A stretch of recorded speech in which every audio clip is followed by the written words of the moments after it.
Hello and welcome to Venture Best Spotlight, a podcast presented by Venture Best, the venture capital and emerging companies practice group here at Michael Best and Friedrich. We're your hosts, Evan Lonergan and Emily McGovern. On this podcast, we will be featuring some of our amazing founder clients and network of venture capital managers, each of whom is inspiring instrumental change to the way the venture economy produces, invests, does business, and even defines a startup. Today's podcast is hosted by me, Evan Lonergan, and Venture Best partner Jordan Koss. Today we have Will Nitze, founder of IQBAR, a Boston area startup empowering doers with superior nutrition. Late last year, IQBAR closed its Series B round at a $50 million valuation and has only accelerated its growth since then. We're stoked to sit down with Will today to hear about the company's inception and trajectory. Hey, Will. How you doing? I know you're certainly a doer. Tell me about the background and the genesis for founding IQBAR. Sure.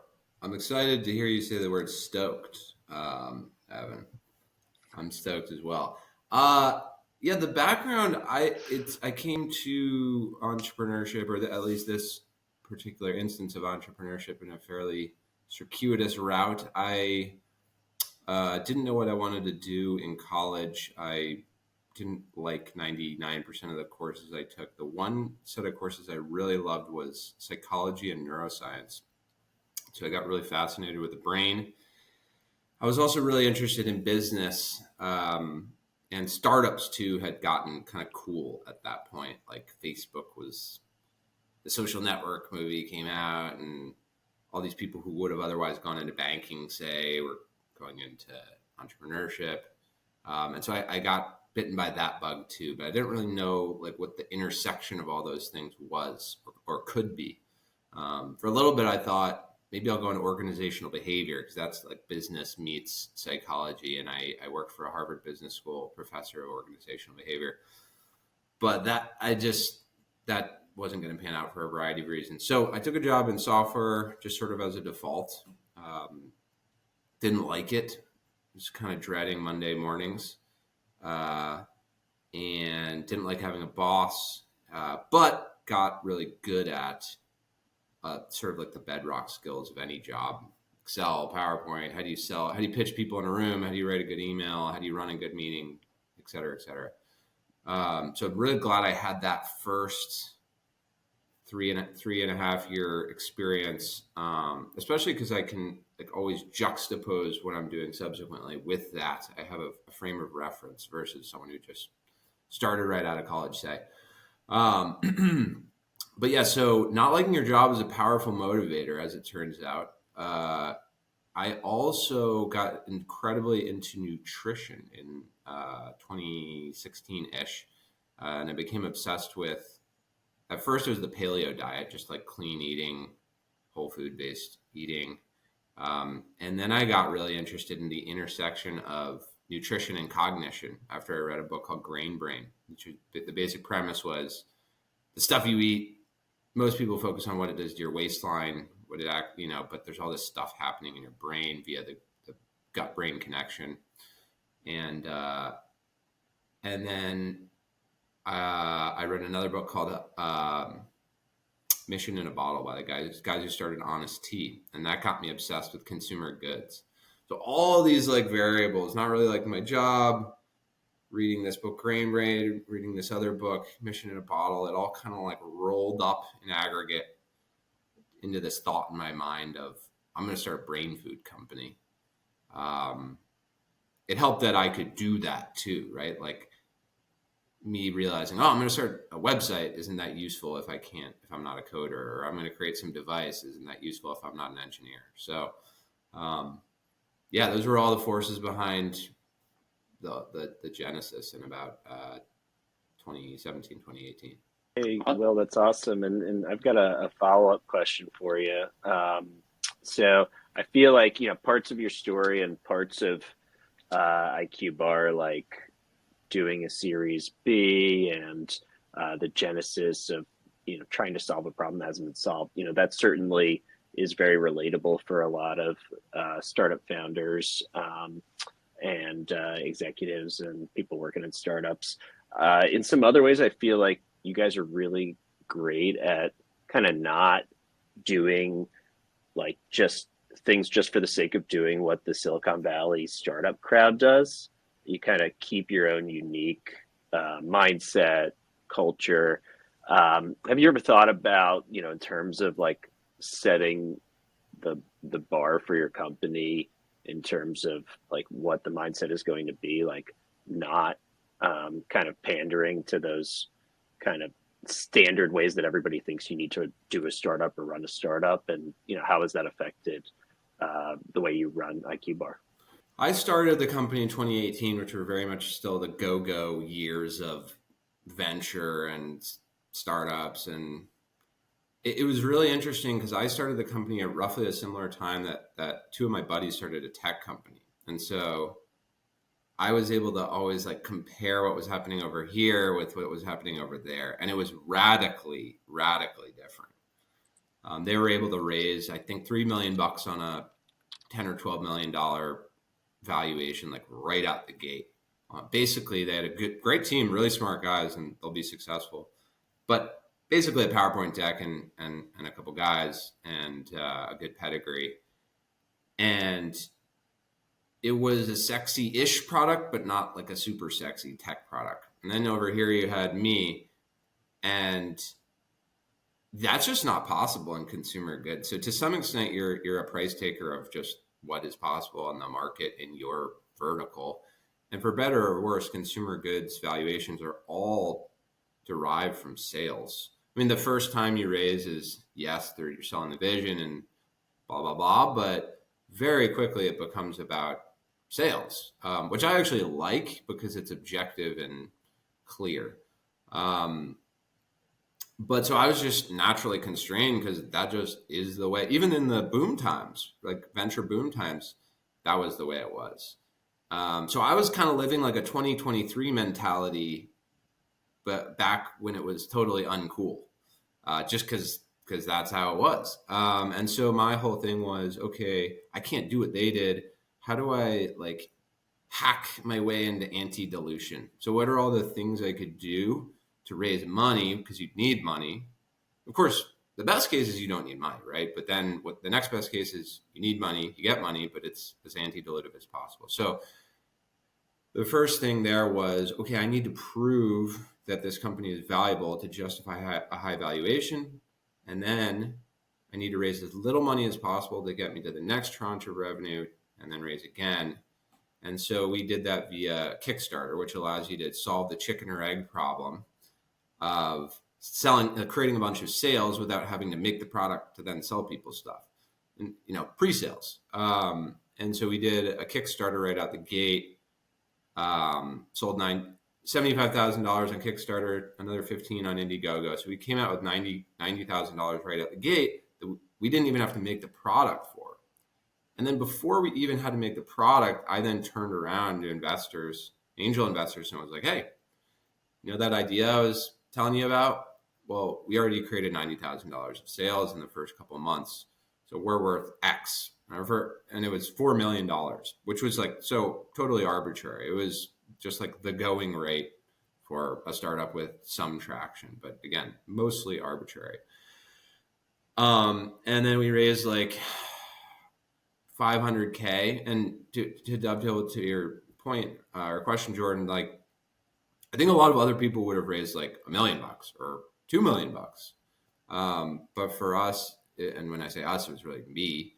The goal was there's always the trade-off: raise more money, focus less on fundraising, more on building the business, but dilute yourself more, or raise less money, know that you're going to have to raise money again in like a year, but be less dilutive. And there's no like right answer per se, but we took the less money path. And then a year later, we were tracking towards 2 million in revenue, and we could have raised like 5 million, but we raised 1 million, and then raised the next year at I think like a 20.5 million valuation. We could have raised like 10 million, but we raised 2.775 million.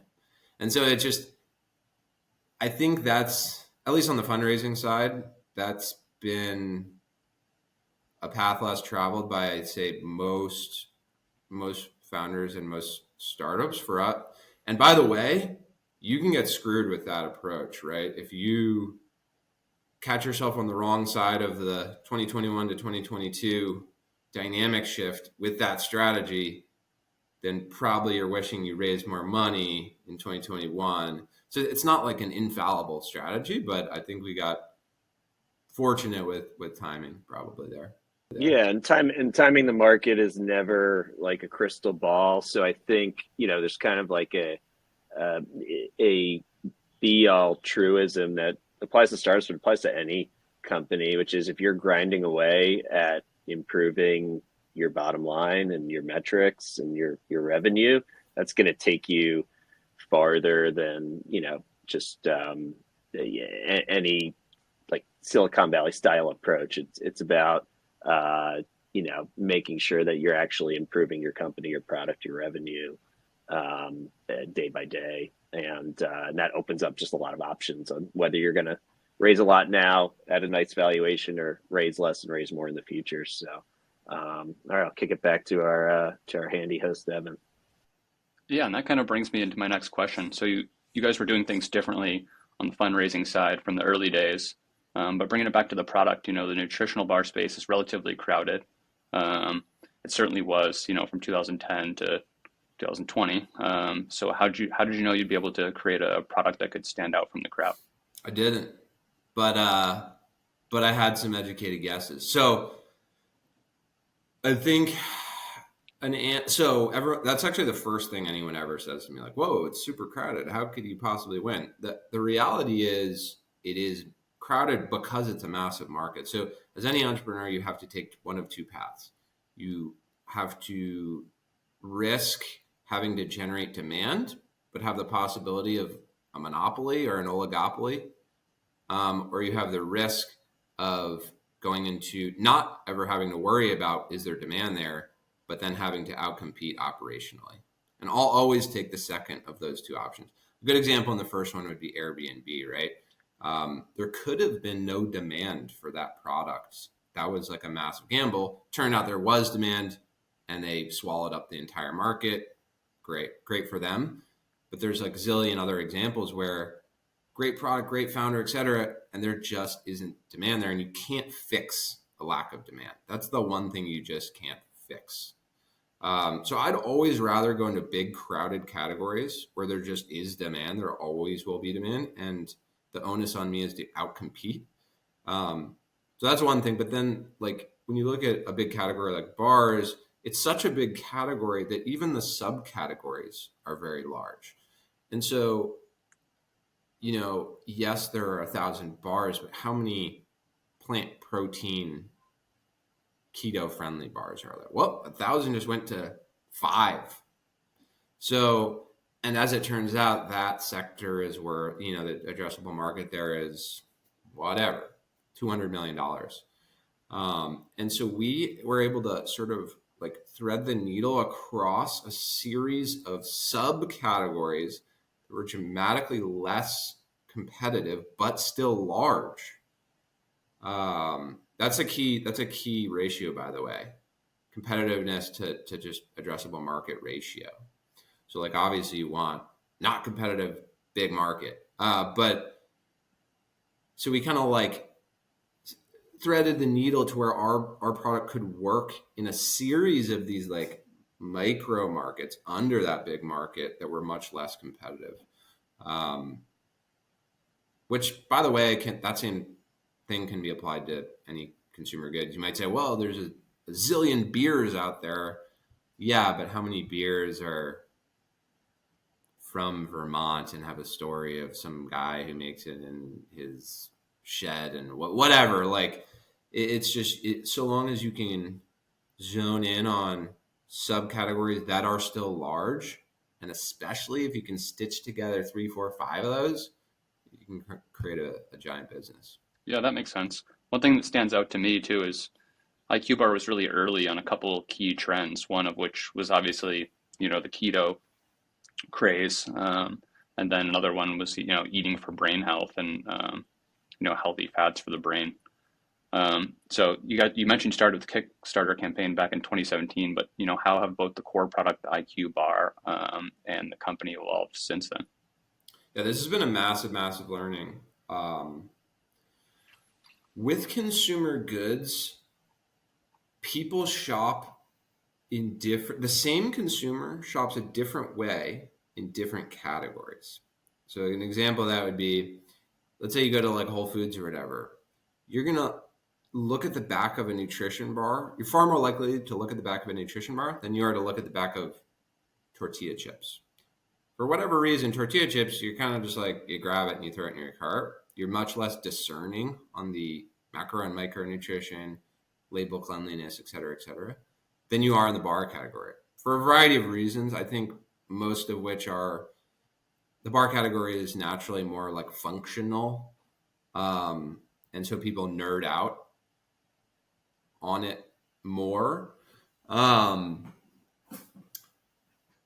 But so, for us, we have to, so our main point of ostensible differentiation is the brain piece, but we also have to realize how people shop for bars and what people care about in bars. So the way that people shop for bars is basically they care about protein, they care about carbs, they care about sugar, they care about source of protein, label cleanliness, price, taste. Like those are all the basket of things people care about when they shop for that. And we realize the order of operations matters a lot. So we have to check on all those things before we even tell the story about the brain piece, which is kind of critical. So like, let's say we reversed those things. Let's say we started with brain food, blah, blah, blah, blah. Oh, and by the way, it's 12 grams of protein and low carb and low sugar. You've already lost them because it was already unapproachable from the start. Whereas if you flip those and you meet them where they are, because they didn't show up to the grocery store to buy brain food. They showed up to buy protein bars with X amount of protein. So if you start there, win there, and then tell that rounding element story, it's like this plus the brain piece, that's how we win. But that was not necessarily intuitive. That was something we learned over time. And so it's a super common mistake in consumer goods to not meet people where they are and not understand how people shop for their category. Like we started to, and this extends to like every variable, like flavor. Our first flavors were cacao, almond, sea salt, blueberry, sunflower, walnut, matcha chai, hazelnut. We thought, well, that's so cool. They're unique and like different. And that's how we're going to be different. Turned out that was a terrible strategy because people are going there to find chocolate. And actually 30% of people aren't going to connect the dots between cacao and chocolate, yada, yada, yada. So basically the strategy we learned that works is you actually need to meet people 90% where they are and differentiate the 10%. And it's kind of deadly to differentiate more than, let's say, 10% of your product. Yeah, totally. And I won't lie to you, I'm a pretty basic consumer myself. I've got my IQBAR right here, and it's just chocolate peanut butter flavor. So none of the crazy flavors for me. But the company's launched a couple new products recently. How do you think about introducing a new product while at the same time staying true to the company's mission? So that's another sort of path you have to take, right? In consumer goods, you have to go all in on a form factor, or you have to create a platform. And most people will tell you that you shouldn't create the platform. It's a higher risk proposition because on the back end, let's say you want to get acquired, right? It's just more clean for an acquirer to acquire someone who has $100 million bar business than to acquire someone who has a $70 million bar business and then a $15 million hydration business and a $15 million coffee business. It's just a messier asset, right? It doesn't fit. They have their whole biz dev strategy plan, and nowhere in that plan is like a 70-15-15. It's like, we want to acquire a bar company and get bigger in bars. So, and there's a ton of validity to that. That being said, there are a number of notable exceptions to that. I mean, Simple Mills would be an example, right? They have a whole platform of crackers and baking mixes and yada yada. On It was acquired by Unilever. They have a whole variety they have like bars, shakes, supplements, etc. It's a platform. There's a company called Nutribulk who has C4 energy drinks, which is like their workhorse. But then they also have Cellucor and Extend and a variety of other things. Platform, very successful. So for better or worse, I just like the platform model better. It's a lot more fun. Like one of the sort of blessings and curses of having an entrepreneurial mindset is you're always antsy to make new stuff and you get bored easily. And for me, just like staying in one category forever is boring. And lack of boringness matters because it directly feeds into your motivation to work a zillion hours. So, and then there's like all these ancillary benefits of platformizing. So basically we were like, all right, what if we are going to platformize and we're going to become a brain and body nutrition company versus a brain food bar company? What's the smartest way to do that? First thing is, okay, it has to be coherent. So what other occasions throughout the day can we service that are relevant to that brand mission? And then the second subset of that is, what are those occasions and ways we can service them that are non-cannibalizing? Meaning, if you make a bar company and then you make bites that are like in a bag, well, the consumer's probably consuming B instead of A, not both. Directly cannibalizes each other. So we were like, all right, hydration, caffeination, sleep were like the main ones we thought of, like all great markets, highly habitual. You can make SKUs that are ship friendly, long shelf life, high margin. Let's pick 2 out of those 3. And by the way, none of them cannibalize the other. All of them are complementary. So you might have a bar in the morning. You might also have a coffee in the morning. You might also have hydration in the morning. You might even within a morning be able to hit 3 separate need states, even just in the morning, right? None of which cannibalize the other. So for a variety of reasons, we didn't touch sleep, but that was how we thought about platformizing ourselves and getting more share of any given wallet. Yeah, I think you bring up a really interesting like dichotomy or kind of like paradox for startups, which is, on the one hand, you want to be really focused on focused on your customer and your product and experimenting and being opportunistic when opportunities arise. On the other hand, like you're really demonstrating that you have to at least import lessons of how M&A works in your industry, regardless of what your timeline or horizon is, kind of working backwards from the lessons that you've learned from other companies in your space on, what happens in different scenarios. And I'm just curious, have you kind of always, from the beginning kind of thought about, that eventuality, or is that something you learned to do along the way? Just curious, at what point in your journey you kind of realized that you need to at least be aware of and incorporate those lessons into how you approach your business. Was vaguely aware of it at the outset, but I think it's kind of silly to think about too hard about that until you're 2 years in, let's say. Like, first establish product market fit. Like, does the world want this thing? And can I make this business model work, period? Which is, you just don't know until you're, let's say 2, maybe 3, maybe 5 years in.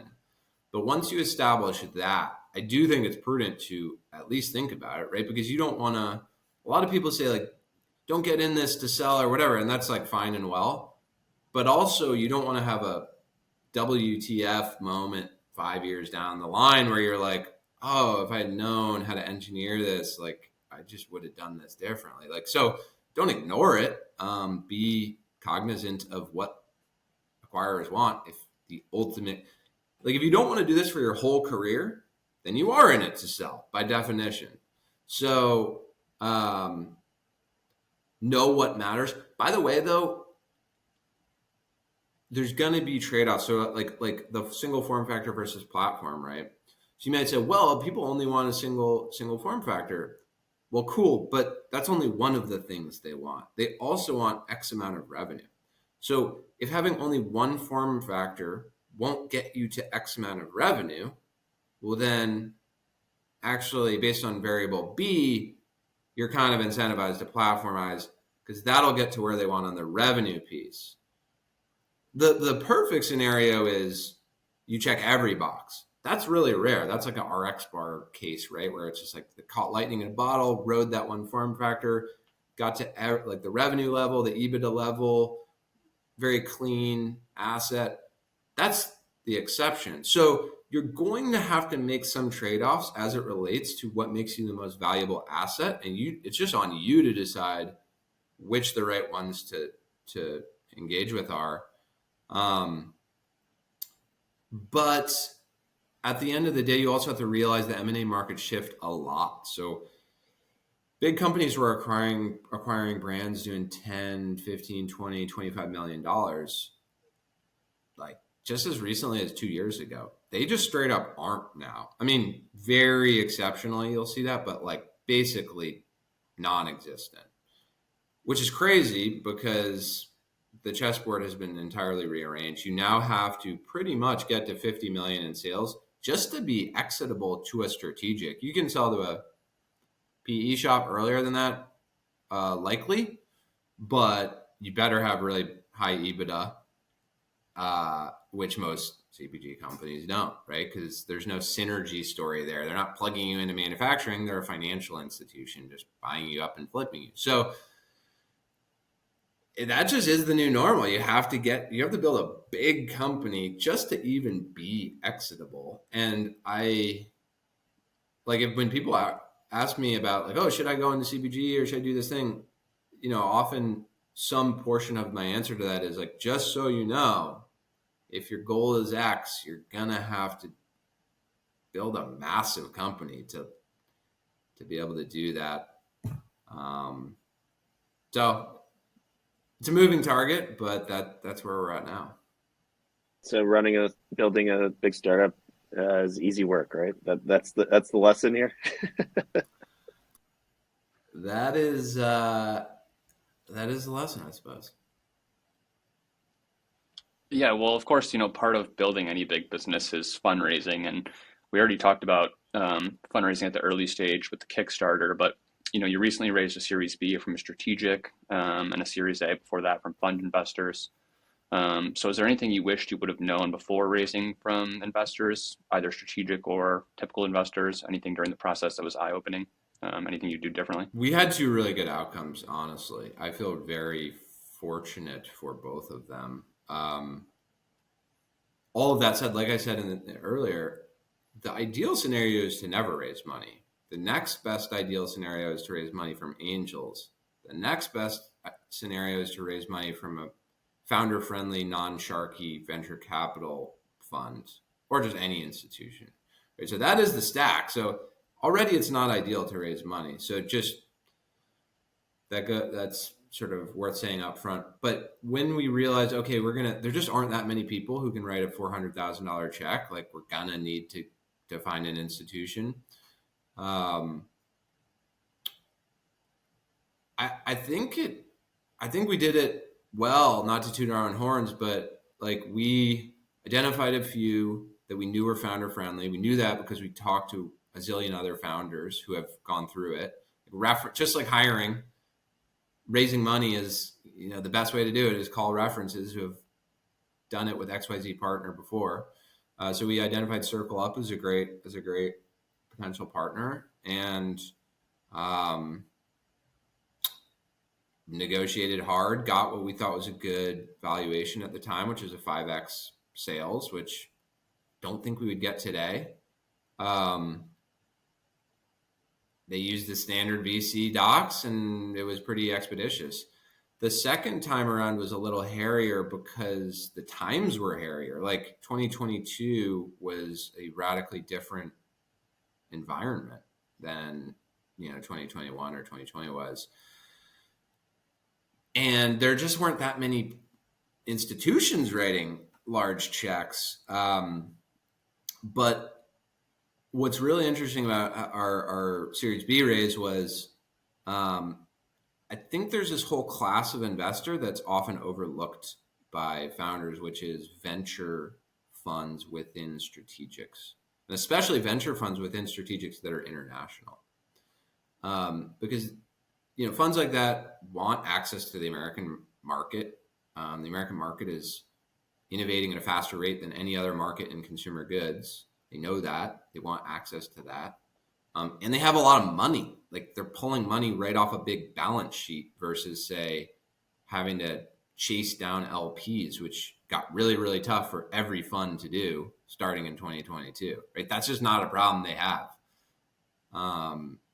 So they're just a unique entity. Of course, that means you might think they're like super sought after for that reason, but for whatever reason, other founders don't think, like, where their mind first goes is like, all right, like, what's the list of venture capital funds? Not like, what's that, but also who are the strategics who are putting money in. Of course, there's like certain potential downside with taking money from a strategic. They're sitting on your cap table. Now the exitability of your asset is potentially lower because, it complicates things. I think that's an overblown concern though. Especially so we raised from Lotus Bakeries through their venture capital fund, but they invest through that fund ostensibly and explicitly as a financial investor. Like, they want to make a return on their money just like any venture fund. And that is the point of the fund. Obviously, they might want to acquire something that they invested in, but that's not like a mandate. And so it's the ability to explain that is not that hard, right? To other strategics who might want to buy you. So for all those reasons, it was really attractive, and I'm glad we did it. I don't think that many deals like that got done in 2022. So I feel pretty fortunate about that. Yeah, totally. Your first point is well taken too, about finding founder-friendly investors when possible. Every VC markets themselves as that. But when I think back about the experience of helping you with your Series B, one reason why it was so smooth is because your investors were so great to work with. So that's a credit to them. Yeah, there are just certain investors that are just easier to work with, like, for a variety of reasons. Which I like to think, if I was ever going to be an investor, I would be that, because it's pretty darn important that you like your investors. And if you have this kind of hellacious, drawn out slog of a process over many months, and now you're in bed with these people, like, that sucks. So I'm glad to say that's not the case. And then, it's just a better relationship thereafter too. And so many of the like sharky terms that could be in documents are irrelevant. Like, when you really get down to it, it's funny. Like, I had that conversation with Karen, who sits on our board, who was from Circle Up.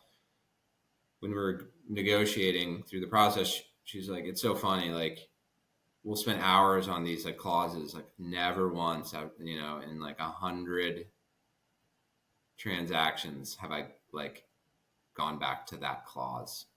And it's like, true. So it's like, I don't know, as an investor, you just have to think through, like, what is the likelihood that this is going to, like, what's the cost benefit analysis on being sharky across XYZ variable? A question I had was really enjoy getting the IQBAR newsletter. And I'm curious kind of what the genesis of that was, how much of that, once you start building a company and you've got employees and you're overseeing lots of things, like, how do you still infuse kind of your own vision, into a lot of the content? And, how do you view content as part of a consumer products business?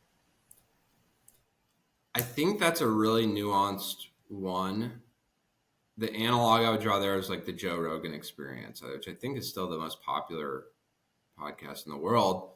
And many times Joe Rogan will say something like, if I had brought in a team of managers and people overseeing this or whatever, which everyone would tell me to do and has told me to do over the years, like this would have never worked. This would have never worked. The only way this works is if I channel my personality, like good and bad, quirks and non-quirks, into this and just let it all happen like freely and authentically and in an unencumbered way.